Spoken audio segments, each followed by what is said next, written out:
What's up, everybody? Happy Thursday. Hope everyone's having a good day. Going to keep this episode kind of short because I've got day 2 of Boston Blockchain Week. It's a full-day event, so not too much time right now, but yesterday's event was great. Met a lot of great teams, great creators. There were a lot of great speakers, bullish on a lot of things, particularly on Algorand.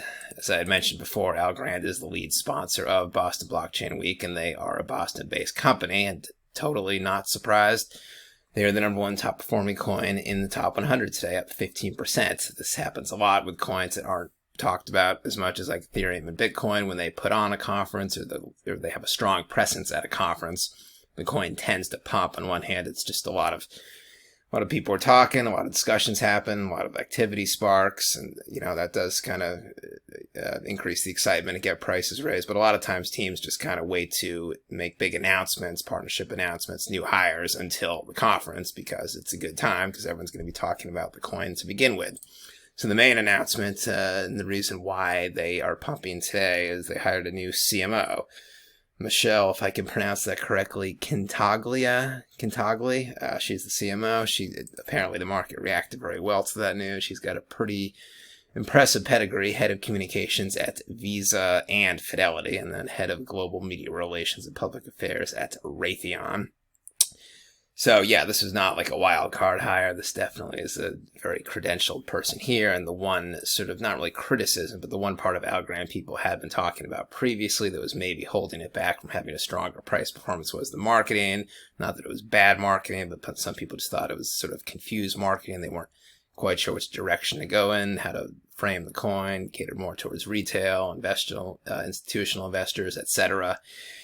So apparently, this new CMO, then I think they'll have more of a tailored marketing strategy, and the market reacted to that. They also made some other announcements. They launched FIFA Plus Collect today. So as I mentioned before, Algorand is the lead sponsor for the World Cup that starts November 20th in two months.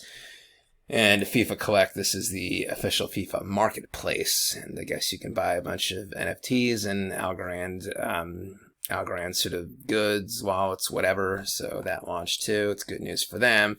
And then also they made some technical upgrades to their mainnet earlier in the week. I didn't really spend the time to go over the exact upgrades they made, but this received favorable attention yesterday. So a lot of activity and, of course, just, a lot of buzz going on at the event.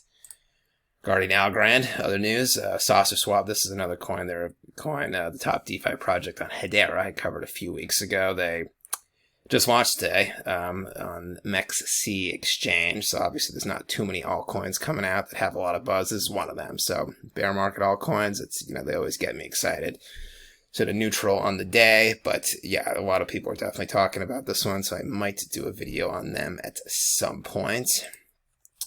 What else? And then yesterday, obviously, the news was the interest rate announcement. It came in at 75 basis points, exactly as expected. So there wasn't too much of a market reaction, or the market reacted exactly as you'd expect. It went down right after the announcement for the first 2 hours or so, and then it kind of slowly crept back up. It's just the markets are so jittery. I mean, even if this announcement was super positive, like a 0% interest rate hike, the market would still just tank the next hour or two. Panic traders just have very jittery hands, and this is always what happens. So it's the market reaction the rest of the day and the rest of the week that matters. So this is pretty good here. It certainly didn't nuke long term.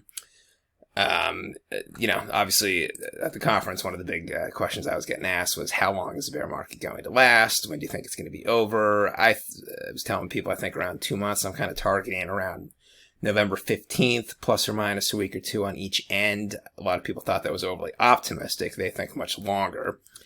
But I always relay it back to the 2018 price patterns and how long that bear market, specifically the low point of the bear market, lasted when prices were below 6,000, and it was around exactly 5 months. That appears to be the amount of time that when there is a mass panic sell, like the Terra nuking, when the prices went down 35-40% in one day, it appears that 5 to 6 months is the amount of time it takes investors to sort of get over the fear of that. They keep remembering that, and then if 2 or 3 months in, there might be some good positive announcements that it would have generated a lot of positive price action in a normal market, but the panic sellers, the fear of the nuking is still in their mind, and so they just don't buy in as much as they would before a mass panic sell event happened. So yeah, I'm targeting November 15th. That would also be right before the World Cup, so we shall see.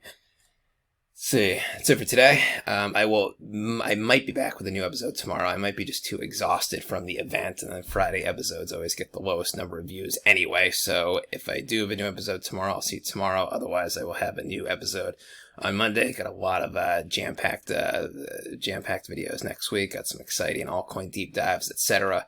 So I might see you tomorrow. Ben Crypto signing out. Catch you later.